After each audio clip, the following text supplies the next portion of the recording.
राहें जहां तक जाएगी राहगीर वहां तक जाएगा। अरे तुम दरिया से क्या पूछ रहे हो कि नीर कहां तक जाएगा। अरे खींच धनुष की डोर निशाना साधो अपनी मंजिल का, बाकी सब बाद में देखेंगे कि तीर कहां तक जाएगा, तीर कहां तक जाएगा। जय हिंद प्यारे बच्चों, एक बार फिर स्वागत है आप सभी का आपके अपने YouTube चैनल स्पाइरल दीपक में। प्यारे बच्चों, जैसा कि आप सभी जानते हैं, कल जो है हमने प्रश्नावली 4.2 के पहले के 5 प्रश्नों को हल कर लिया था और आज हम इस पूरी प्रश्नावली को खत्म कर लेंगे और कल पूरा अध्याय 4 समाप्त हो जाएगा और परसों जब नए अध्याय को शुरू करेंगे, अध्याय 5। ठीक है, तो अपने 2 नंबर पक्के करके ले जाना है तो क्या करना पड़ेगा, क्लास के अंत तक हमारे साथ बने रहिएगा। हम आपको मैथ्स में से 100 नंबर दिलवाएंगे बच्चे। ठीक है, तो चलिए अब दूसरे प्रश्न में क्या कहा गया। दूसरे प्रश्न में कहा गया कि उदाहरण 1 में दी गई समस्याओं को हल कीजिए। तो इसको हम एक्सरसाइज के एंड में देखेंगे। पहले हमें जो सवाल दिख रहे हैं, हमारा तीसरा, चौथा और 5वां सवाल है ना, और छठा सवाल, इनको करेंगे, उसके बाद में इस सवाल को हम देखेंगे। ठीक है, तो तीसरे सवाल में क्या कहा गया, ऐसी 2 संख्याएं ज्ञात कीजिए जिनका योग 27 और गुणनफल क्या है 182।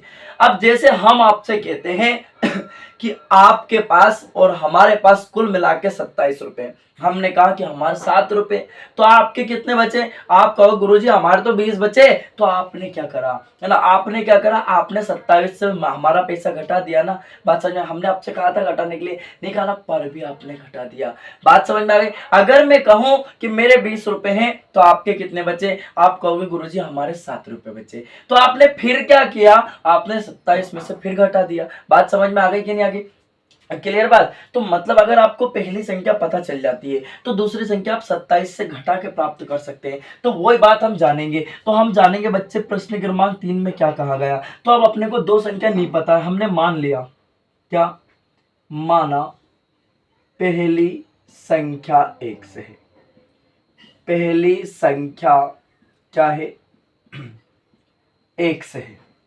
तो दूसरी संख्या क्या होगी, दूसरी संख्या, तो दूसरी संख्या क्या हो जाएगी, 27 में से घटा दो पहली संख्या को, और क्या 27 माइनस 1 से। अगर इन दोनों के योग को देखो तो 27 आना चाहिए। आपने कहा पहली संख्या 1 से, दूसरी क्या है 27 माइनस 1 से, प्लस कर दिया ना, 1 से 1 से कैंसिल आउट, तो क्या बच गया 27। अब काय के अनुसार, प्रश्न अनुसार, अब प्रश्न में क्या कहा गया कि योगफल तो 27 है पर गुणनफल क्या है 182। तो ये पहली संख्या और ये दूसरी संख्या, दोनों का गुणनफल कितना, 182। तो चलिए गुणा करते हैं। 1 से का गुणा 27 में करा 27x, माइनस 1 से का गुणा 1 से में करा तो x स्क्वायर बराबर 182। क्लियर बात। अब इन सबको ले चलो उधर, तो माइनस का x स्क्वायर का पक्षांतर करा प्लस का x स्क्वायर, है ना। अब प्लस के 27 का पक्षांतर करा माइनस के 27x प्लस 182 बराबर 0। अब क्या बन गई, आप कहोगे गुरुजी अब तो द्विघात समीकरण बन गई, अब तो हम इसको गुणनखंड विधि करेंगे। तो पहले स्टेप में क्या होता है बच्चे, बाहर बाहर वालों का गुणा, यानी कि आप अगर 1 का गुणा 182 में करते हो तो आपको 182 मिलता है। यानी कि अब आपको इस माइनस 27 को एक ऐसी संख्या में तोड़ना है कि जोड़ू घटाऊं तो माइनस के 27 और गुणा करूं तो क्या आना चाहिए, प्लस का 182। तो बच्चे आप क्या कहोगे ध्यान सुनना, आप कहोगे कि सर माइनस के 14 माइनस के 13 होते हैं माइनस का 27, और माइनस 14 का गुणा अगर हम माइनस 13 में करते हैं तो हमें मिलता है प्लस का 182। इसको जरूर एक खोपचे में नोट कर लेना अपनी कॉपी में, ताकि आपको समझ में आ जाए कि हमने गुणनखंड कैसे किया था। तो सुनना बेटा, तो हमने लिखा x स्क्वायर, इसको क्या लिखेंगे माइनस के 14x माइनस के 13x प्लस 182 बराबर 0। अब कितने कितने पद लेंगे, 2 पद।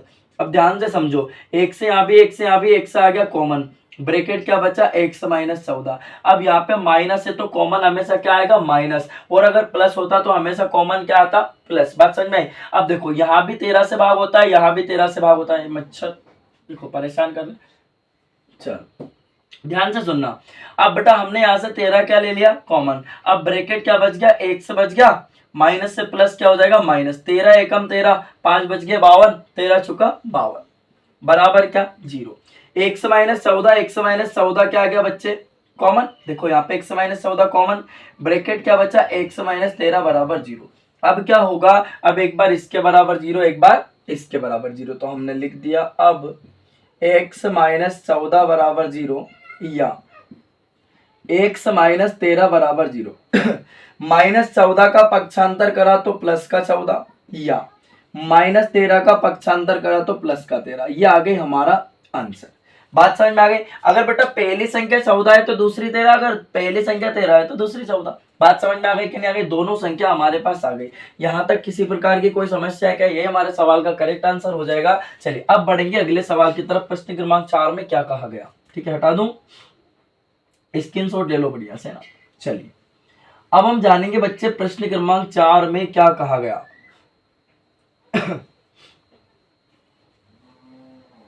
क्वेश्चन नंबर 4 हमसे क्या कहता है, ध्यान से सुनना, है ना।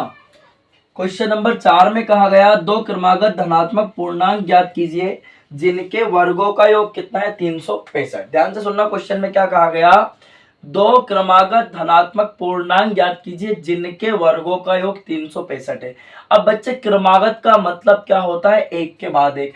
लाइक दैट हमने कहा कि धनात्मक पूर्णांक हमने क्या माने, कि हमने कहा क्या हो जाएगा, एक तो x प्लस 0 हमने माना, और एक क्या x प्लस 1, x प्लस 2, ऐसे कहां तक चलते हैं, x plus up to infinite तक जाएंगे। कहां तक जाएंगे, x प्लस इनफाइनाइट तक ये जाएंगे। बात समझ में। अब हमसे क्या पूछा, दो क्रमागत पूर्णांक, तो बेटा दो क्रमागत पूर्णांक तो ये आ रहे हैं एक के बाद एक। बात समझ में। सम विषम की बात करता तो वो बात और होती, पर यहाँ पे क्रमागत का बोला मतलब एक के बाद एक। तो हम बात कर रहे हैं बच्चे सवाल नंबर 4 की, तो हमने क्या मान लिया, माना दो क्रमागत धनात्मक पूर्णांक, दो क्रमागत धनात्मक पूर्णांक। अब दो क्रमागत धनात्मक पूर्णांक हमने क्या मान लिया बच्चे, एक तो x एवं दूसरा क्या मान लिया हमने, x प्लस 1 है। बात समझ में आ गई। अब काय के अनुसार बेटा, प्रश्न अनुसार, अब प्रश्न में क्या कहा गया कि इनके वर्गों का योग 365 है। तो ये पहले पूर्णांक का वर्ग और ये दूसरे पूर्णांक का वर्ग, और दोनों का योग यानी कि जोड़ कितना है, 365। क्या बात समझ में आ गई। योग का मतलब क्या होता है, जोड़, अंतर का मतलब क्या होता है, घटाव। पल्ले पड़ा। चलिए अब देखो, एक्स स्क्वायर ऐसा का ऐसे ही प्लस, यहाँ पे फॉर्मूला बन रहा है a प्लस बी का होल स्क्वायर, तो a स्क्वायर मतलब X square plus B square मतलब एक का स्क्वायर एक प्लस 2a, का मतलब एक से और b का मतलब एक, बराबर कितना, 365। अब ध्यान से सुनना, एक एक्स स्क्वायर कितना हो जाएगा, तो एक्स स्क्वायर हो जाएगा, ठीक है। अब देखो प्लस एक ऐसा कैसे ही, दो एकम दो एक से, अब 365 को लाया इधर प्लस है तो क्या हो गया, माइनस का 365 बराबर 0। अब दो एक्स स्क्वायर है ना, प्लस दो एक्स ऐसा का ऐसे ही 365 से एक घटा दिया, माइनस के 364। बात समझ में आ गई, बराबर 0। अब ध्यान से समझना बच्चे, पूरे में काय से भाग रहा, दो से, याद रहे एरो के नीचे एरो आना चाहिए, बहुत सुंदर लगेगा, मजा आ जाएगा एग्जामिनर कॉपी चेक करने में। बात समझ में आ गई, तो उसको मजा आ जाना चाहिए, बिल्कुल गलती करना ही नहीं है, ठीक है। दो ले लिया कॉमन, हमसे पढ़ रहे हो और गलती और तुम कर दो, सवाल ही नहीं उठता। बस पढ़ रहे हो ना तो पूरा ध्यान से पढ़ना, कोई भी डाउट लगे आपका भाई आपके साथ खड़ा है, किसी प्रकार की कोई भी समस्या आप कमेंट करके कमेंट बॉक्स में पूछ सकते हैं, ठीक है। चलिए अब हम बात करेंगे कि भैया दो तो गए हो, क्या बचा, एक्स स्क्वायर प्लस यहाँ से भी दो गया, क्या बचा, एक्स माइनस दो एकम दो, एक बच गया 16, तीन था नहीं एक बच गया, एक का नहीं आ गया 16, तो 2 8 16, 2 दूना 4 बराबर क्या, 0। दो गुणे में तो 0 के कहा जाएगा, बटे में, तो क्या हो जाएगा 0। तो मतलब क्या बचा, एक्स स्क्वायर प्लस का एक्स माइनस 182 बराबर 0। अब देखो क्या बन गई, द्विघात समीकरण। अब पहले स्टेप में क्या करेंगे बेटा, बाहर बाहर वालों का गुणा, यानी कि क्या हो जाएगा, 182 एकम 182, एक का गुणा माइनस के 182 में करोगे तो क्या मिलेगा, माइनस का 182, प्लस के एक एक्स को ऐसी संख्या में तोड़ना है, जोड़ू घटाऊं तो प्लस का एक, गुणा करूं तो माइनस के 182। आप कहो गुरुजी अभी पिछला सवाल किया, 14 से 13 घटाओ क्या बचेगा, प्लस का एक बचेगा, है ना। और 14 का गुणा यदि आप माइनस 13 में करते हो तो क्या मिलेगा, माइनस का 182। बात समझ में आ गई कि नहीं आ गई। अब यहाँ पे बड़ी संख्या प्लस की आएगी, क्यों, क्योंकि यहाँ पे मध्य पद का है प्लस का। अब सुनना, एक्स स्क्वायर हमने लिखा प्लस के 14x माइनस के 13x, प्लस का एक x से बचेगा, माइनस के 182 बराबर 0। कितने कितने पद लेंगे बच्चे, दो दो पद लेंगे। तो देखो एक से एक से आ गया कॉमन, अब इसकी घात क्या है 2, मतलब 2 बार था, एक बार कॉमन आ गया तो क्या बच जाएगा, एक बार ब्रैकेट में प्लस, एक से तो कॉमन आ गया, क्या बचा 14, माइनस है तो क्या कॉमन आएगा, हमेशा माइनस कॉमन आएगा, क्या कॉमन आएगा माइनस। तो अब देखो यहाँ पे 13 भाग होता है, आप 13 भाग 13 आ गया कॉमन, क्या बचा x, माइनस से माइनस प्लस, 13 एकम 13, 5 बच गया 52, 13 चुके 52 बराबर 0। अब देखो x प्लस 14, x प्लस 14 क्या आ गया, कॉमन आ जाएगा, तो x प्लस 14 आ गया बच्चे कॉमन, ब्रैकेट क्या बचा, x माइनस 13 बराबर 0। क्लियर बात। अब एक बार इसके बराबर 0, एक बार इसके बराबर 0, तो हमने लिखा x प्लस 14 बराबर 0 या x माइनस 13 बराबर 0। तो 14 का पक्षांतर करा प्लस है तो क्या हो गया माइनस, या 13 का पक्षांतर करा माइनस है तो क्या हो गया प्लस। बात समझ में आ गई। अब आपके पास दो पूर्णांक तो आ गए, पर बेटा एक तो माइनस आया और एक तो प्लस आया, पर अपने से क्या कहा था बेटा, अपने से कहा था दो क्रमागत धनात्मक पूर्णांक, पर दो ही धनात्मक आना चाहिए। बात समझ में। तो हमने यहाँ पे लिखा परंतु धनात्मक पूर्णांक ऋणात्मक नहीं हो सकता, परंतु धनात्मक पूर्णांक ऋणात्मक नहीं हो सकता, परंतु धनात्मक पूर्णांक ऋणात्मक नहीं हो सकता है, नहीं हो सकता है। अब जो धनात्मक पूर्णांक है वो ऋणात्मक नहीं हो सकता, इसलिए क्या आ गया बच्चे x बराबर, ये इसलिए का चिन्ह एक बिंदु ऊपर और दो बिंदु नीचे, इसलिए बात समझ में आ गई है ना। तो x बराबर कितना आ गया 13 आ गया, तो लास्ट में क्या लिखेंगे अतः, कहां से लिखना होता है यहाँ से, अतः दो क्रमागत धनात्मक पूर्णांक, पूरी लाइन लिख दोगे, अतः दो क्रमागत धनात्मक पूर्णांक, x का मान क्या है 13 एवं दूसरा क्या था अपना x प्लस 1, तो x का मान क्या रखोगे 13 प्लस 1, 13 रखा x का मान, 13 और 1 कितना हो गया 14। ये आ गया हमारे सवाल का करेक्ट आंसर। बोलो बात समझ में आ गई कि नहीं आ गई, यहाँ तक कोई परेशानी है क्या, नहीं है ना। स्क्रीनशॉट ले लो बढ़िया से, अगला क्वेश्चन देखेंगे। क्लियर बात। चलिए अब हम बात करेंगे अगले सवाल की, सवाल नंबर 5 में क्या कहा गया। चलिए आगे बढ़ेंगे, अगले सवाल में क्या कहा गया, क्वेश्चन नंबर 5 हमसे क्या कहता है, ध्यान से सुनना। क्वेश्चन नंबर 5 हम देखेंगे, है ना। चलिए उम्मीद है सभी को सवाल समझ में आएगा, किसी प्रकार का कोई भी डाउट लगे तो हम हैं, ठीक है, बात समझे। चलिए अगले सवाल की बात करते हैं बच्चे, सवाल नंबर 5, एक समकोण त्रिभुज की ऊंचाई उसके आधार से 7 सेंटीमीटर कम है, यदि उसका कर्ण 13 सेंटीमीटर का है तो जो है क्या पूछा अपने से, है ना, हो तो अन्य दो भुजाएं ज्ञात कीजिए। बात समझ में आ गई।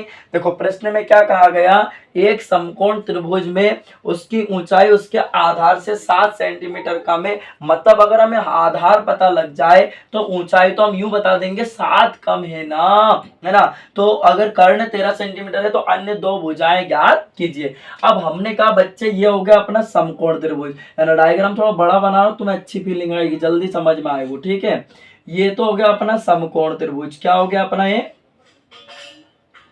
समकोण त्रिभुज, इतना बड़ा ठीक है ना, आ जाएगी इतने में तो फीलिंग तुम्हें कहीं ना कहीं से, है ना। अब नाम दे दिया, इसका नाम ए, इसका नाम बी, और ये तो हो गया बच्चे समकोण, और इसका नाम दे दिया सी। तो समकोण के सामने वाली भुजा कर्ण होती है, और कर्ण क्या दे रखा बच्चे, कर्ण दे रखा 13 सेंटीमीटर। बात समझ में आ गई। अब मान लो कि हमने कहा कि भाई साहब कोण यहाँ गिर रहा है ना, कोण यहाँ बन रहा है, मतलब इस भुजा पे गिर रहा है, तो जिस भुजा पे कोण गिरता है वो भुजा क्या होती है आधार, और उसके सामने वाली भुजा क्या होती है लंब। तो अपन ने कहा कि भैया हमने मान लिया आधार तो नहीं पता हमें, अपन ने 1 सेंटीमीटर मान लिया। अब उनने क्वेश्चन में क्या कहा, एक समकोण त्रिभुज की ऊंचाई उसके आधार से 7 सेंटीमीटर कम है, तो आधार क्या है 1 से है। अब इससे ऊंचाई क्या हो गई 7 कम हो गई, तो कम हो गई तो घटा दिया। बात समझ में आ गई कि नहीं आई। तो अब हमने यहाँ पे मान लिया सवाल नंबर अपना ये 5 है, क्या माना समकोण त्रिभुज। अब समकोण त्रिभुज क्या है अपना बोलो, माना समकोण त्रिभुज ए बी सी का आधार आधार क्या हो गया बच्चे 1 सेंटीमीटर। तो ऊंचाई देखेंगे, क्या देखेंगे ऊंचाई, तो इसकी ऊंचाई क्या हो जाएगी, आधार से 7 कम है तो क्या हो जाएगा x माइनस 7 सेंटीमीटर। एवं क्या दिया हमें कर्ण, तो एवं कर्ण बराबर क्या दिया है ना, कर्ण दिया है 13 सेंटीमीटर, 13 सेंटीमीटर दिया है। ये कहाँ से लिखा सारा मामला, क्वेश्चन से लिखा। अब हमें ज्ञात क्या करना, आधार और ऊंचाई ज्ञात करनी, अन्य दो बजाय, ठीक है। तो ध्यान से सुनना। अब समकोण त्रिभुज में, अब देखो जब भी आपको समकोण त्रिभुज दे रखे है ना और कोई सी भुजा ज्ञात करने का है तो कौन से प्रमेय लगा दोगे, पाइथागोरस प्रमेय। तो हमने लिखा समकोण त्रिभुज, समकोण त्रिभुज ए बी सी में पाइथागोरस प्रमेय से, कौन से प्रमेय से, पाइथागोरस प्रमेय से। अब पाइथागोरस प्रमेय क्या कहती है, कर्ण का वर्ग, काय का वर्ग, कर्ण का वर्ग। तो हमने लिखा कर्ण का वर्ग बराबर लंब का वर्ग प्लस आधार का वर्ग। ये होती है बच्चे हमारी पाइथागोरस प्रमेय। सबको याद है कि भूल गए, क्या होती है, कर्ण का वर्ग बराबर लंब का वर्ग प्लस आधार का वर्ग। अब कर्ण क्या बच्चे 13, तो 13 का वर्ग। लंब क्या है, तो लंब है अपने पास x माइनस 7 का होल स्क्वायर करेंगे। आधार क्या है x, तो x का स्क्वायर। 13 का वर्ग कितना होता है 169। अब फॉर्मूला क्या बना बेटा, a माइनस बी का होल स्क्वायर। तो a माइनस बी के होल स्क्वायर का फॉर्मूला क्या होता है, a स्क्वायर मतलब x square plus b square मतलब 7 का स्क्वायर माइनस 2a, a का मतलब क्या है x और b का मतलब क्या है 7 प्लस एक्स स्क्वायर ऐसा का ऐसे। अरे भैया तुम्हें फॉर्मूला याद है ना, ए माइनस बी का होल स्क्वायर बराबर क्या होता है, A square plus B square minus 2ab, यही तो होता है, यही तो सबको याद होना चाहिए। बात समझ में आ गई कि नहीं आ गई, है ना। पहले ही क्लास में मैंने आपको लिखवाया है 169 ऐसा का ऐसा, एक्स स्क्वायर है ऐसा कैसे, 7 का और करेंगे क्या मिलेगा 49 और 2 सते 14x प्लस एक्स स्क्वायर ऐसा का ऐसे ही। अब देखो बेटा 169 ऐसा का ऐसे ही, एक एक्स स्क्वायर दोनों प्लस के हैं तो 2x स्क्वायर हो जाएंगे प्लस का 49 माइनस का 14x। अब 169 का कर दिया पक्षांतर, है ना, तो क्या हुआ 2x स्क्वायर प्लस के 49 माइनस के 14x। अब इसको लेकर इधर क्या हो जाएगा माइनस का 169 बराबर 0। अब ध्यान से सुनना, 2x स्क्वायर ऐसा का ऐसे ही माइनस के 14x ऐसा कैसे ही, 169 से इसको घटाएंगे तो बड़ी संख्या माइनस की तो चिन्ह माइनस का आएगा। 9 में से 9 घटाए 0, 6 में 4 गए 2, है ना। अब यहाँ पे क्या बचा 1 यानी कि माइनस का 120 बराबर 0। अब पूरे में काय से भाग हो रहा है, 2 से भाग हो रहा है कि नहीं हो रहा है, तो 2 ले लिया अपन ने क्या बच्चे कॉमन, तो ब्रैकेट क्या बचा अपने पास एक्स स्क्वायर। अब 2 के पहाड़े में 14 कितनी बार में आता है, आप कहो गुरुजी 7 बार में आता है, माइनस 2 के पहाड़े में 12 कितनी बार में आता है, आप कहोगे सर 6 बार में आता है। 0 ऐसा का ऐसे बराबर क्या 0, 2 गुणे में तो 0 के कहाँ जाएगा बटे में, तो क्या हो जाएगा 0। अब क्या मिला एक्स स्क्वायर माइनस के 7x माइनस 60 बराबर 0।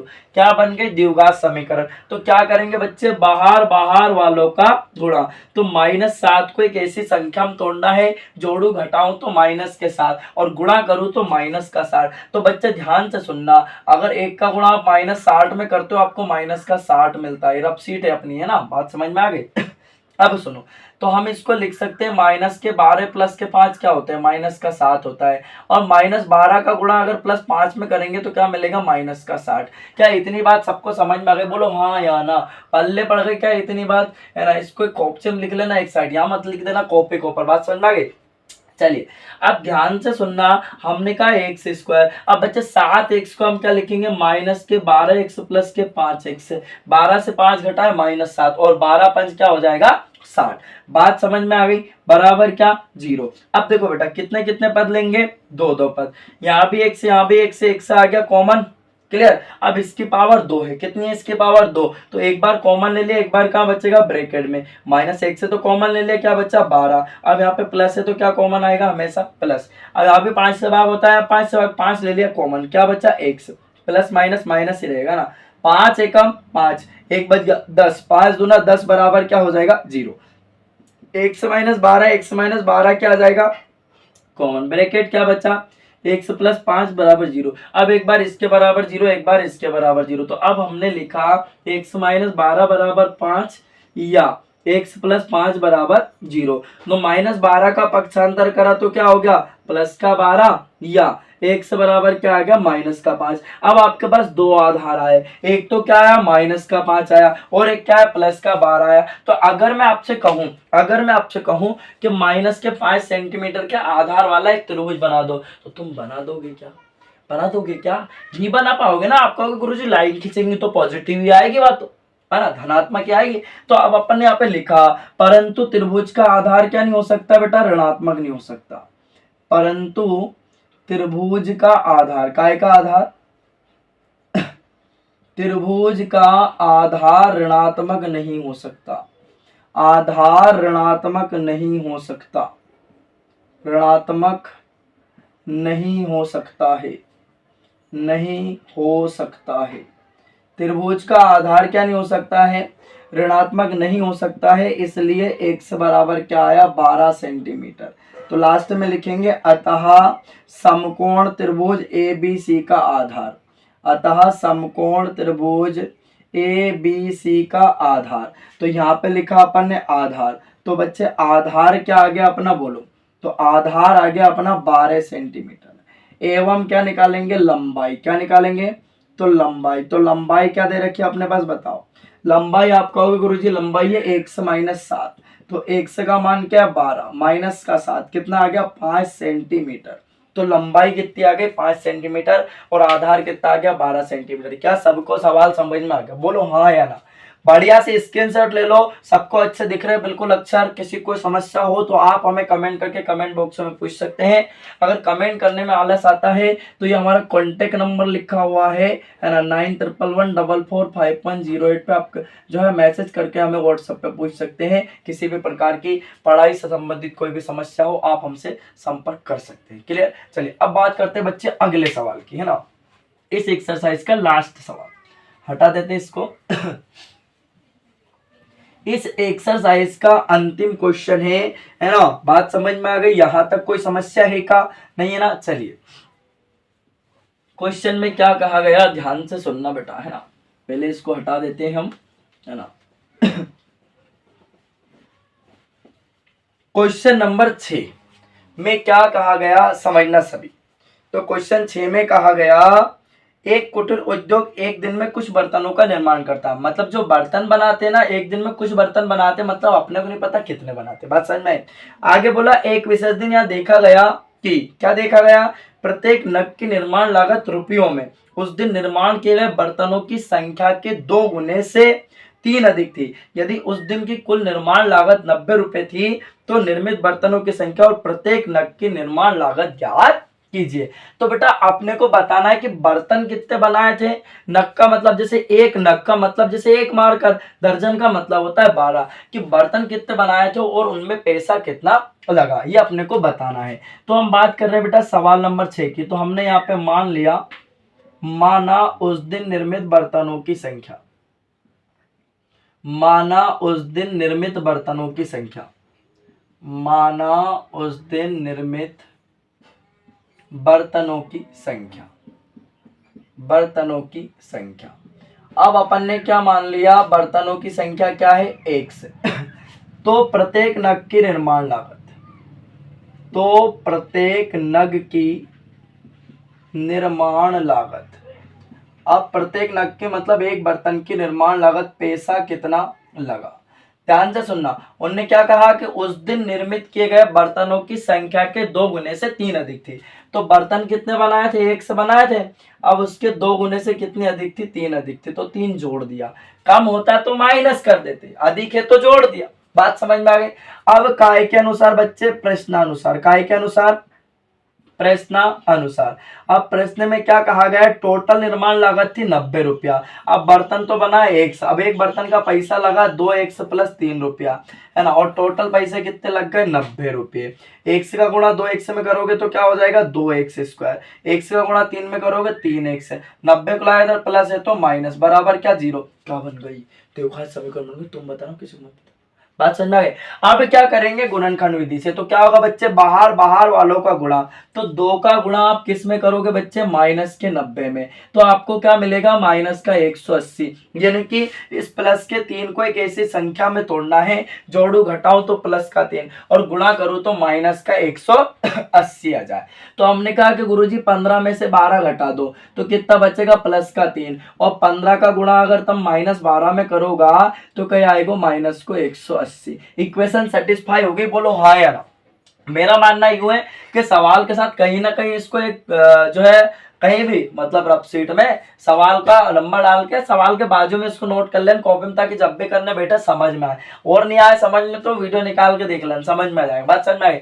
तो हमने लिखा 2x² प्लस का क्या लिखा, 15x माइनस के 12x माइनस के 90 बराबर क्या, 0। कितने कितने पद लेंगे, 2 पद ले लो। तो अब ध्यान से सुनो, एक से क्या आएगा कॉमन, ब्रैकेट क्या बचा, 2x प्लस का 15, यहाँ पे 2 बार था ना, घात 2 थी, एक बार कॉमन एक बार ब्रैकेट में, माइनस से तो कॉमन क्या आ गया, माइनस। अब यहाँ पे देखो 6 से भाग यहाँ भी होता है यहाँ भी होता है, 6 आ गया कॉमन, माइनस से माइनस गया, 6 दूना 12, 6 के पहाड़े में 12 कितनी बार में आएगा, 2 बार में, x माइनस माइनस क्या हो जाएगा प्लस, 6 एकम 6, कितने बच्चे 3, 30 हो गए, 6 5 30 बराबर क्या, 0। अब ध्यान से सुनना, 2x प्लस 15, 2x प्लस 15 क्या आ गया कॉमन, ब्रैकेट क्या बचा, x माइनस 6 बराबर 0।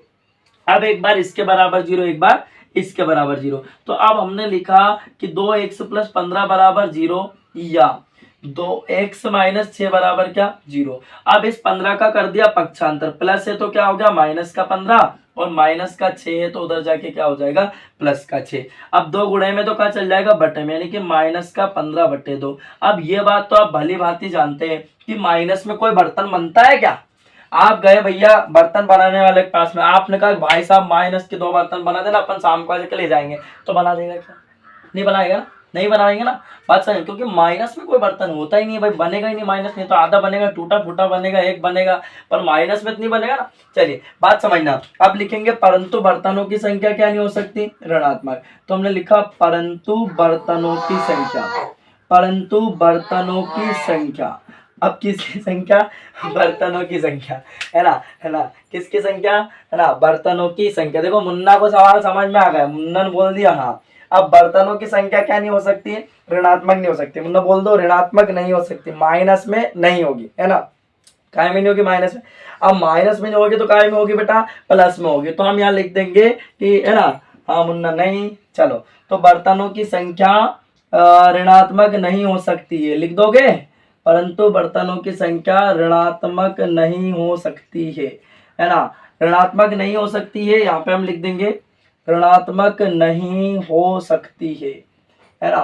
बात समझ में आ गई, ऋणात्मक नहीं हो सकती है, क्लियर बात, यहाँ तक कोई डाउट। इसलिए x बराबर क्या आ गया 6, मतलब उस दिन कितने बर्तन बनाए थे अपन ने, 6, कितने बर्तन बना लिए थे, 6, है ना। तो ध्यान से सुनना, अब आगे क्या करेंगे, हम लिख देंगे भैया बर्तन कितने बनाए, है ना, और निर्माण लागत क्या थी। तो मुन्ना क्या घर में लगे थे पंखा चला दिया, हम तो इतने दिन से शहर कर रहे थे इतनी देर से ना।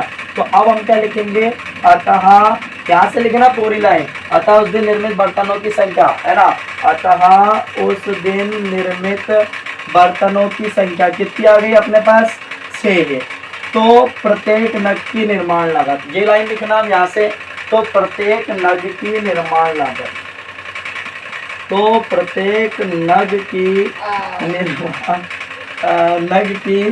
निर्माण लागत लिख दोगे, क्या है निर्माण लागत यहाँ पे, है ना। तो प्रत्येक नग की निर्माण लागत है बच्चे 2x प्लस 3। तो अब ध्यान से सुनना, 2 ऐसा कैसे, 1 से कमान 6 प्लस का 3, 2 चंग 12 और प्लस के कितने 3, नहीं मुन्ना नहीं, है ना। तो 12 और 3 क्या हो गया 15। बात समझ में आ गई कि नहीं आ गई, मतलब कहने का प्रत्येक नग की जो निर्माण लागत है वो कितनी आ गई, 15 आ गई, है ना। और बर्तन की संख्या कितनी आ गई, 6। तो देखो एक बर्तन तो बना 6 और 15 बर्तन बने टोटल, है ना। तो 15 छग 90। बात समझ में आई कि नहीं, मतलब बर्तन कितने बनाए अपन ने, 6 बना लिए, और प्रत्येक नग की निर्माण लागत क्या आ गई 15 रुपए। मतलब एक बर्तन 15 रुपए का बना है, 6 बर्तन बनाए, है ना। तो टोटल कितने रुपए लगे, 90 रुपए लगे थे कि नहीं लगे थे। बात समझ में आ गई। कोई भी डाउट लगे आप हमें कमेंट करके कमेंट बॉक्स में पूछ सकते हैं। अदरवाइज चैनल को सब्सक्राइब कर लीजिएगा, स्क्रीनशॉट ले लीजिए बढ़िया से इसका, है ना। और 2 नंबर पक्के इसी टाइप का क्वेश्चन जो है एग्जाम में पूछा जाता है ना। अगर किसी प्रकार की कोई भी समस्या हो तो हम आपके साथ खड़े हैं। बात समझ में आ गई। अब मिलेंगे हम अगली क्लास में अगले सवालों के साथ, और अगली क्लास में पूरा जो है चैप्टर हम भैया जो है खत्म कर देंगे। अगर कोई भी डाउट लगे तो आप हमें कमेंट करके कमेंट बॉक्स में पूछ सकते हैं। हमने हमारा व्हाट्सअप नंबर दिया है, उस पर आप संपर्क जो है कर सकते हैं, ठीक है। देखो मुन्ना बार बार पेन फेंकता है ना। बात समझ में आ गई। तो हम अगली एक्सरसाइज में अगले सवालों के साथ मिलेंगे। अब जो प्रश्न क्रमांक हमारा 2 है बच्चे, तो प्रश्न क्रमांक 2 में क्या कहा था, उदाहरण 1 में दी गई समस्याओं को हल कीजिए। तो करके देखना, अगर नहीं आए तो हमें बताना, हम आपको करवाएंगे। बाकी इतना इम्पोर्टेंट है नहीं, है ना, पर भी हम करवा देंगे। तो अगली क्लास में जो है बेटा पूरा चैप्टर खत्म हो जाएगा, फिर उसके बाद हम देखेंगे अध्याय 5। तो हम मिलते हैं अगली क्लास में, है ना। तब तक के लिए आप स्वस्थ रहिए, मस्त रहिए, हंसते रहिए, मुस्कुराते रहिए, और कमेंट बॉक्स में अपनी अटेंडेंस जरूर लगा दीजिए। कैसे, जय हिंद जरूर लिख दीजिएगा। हम मिलेंगे अगली क्लास में। जय हिंद, वंदे मातरम, भारत माता की जय।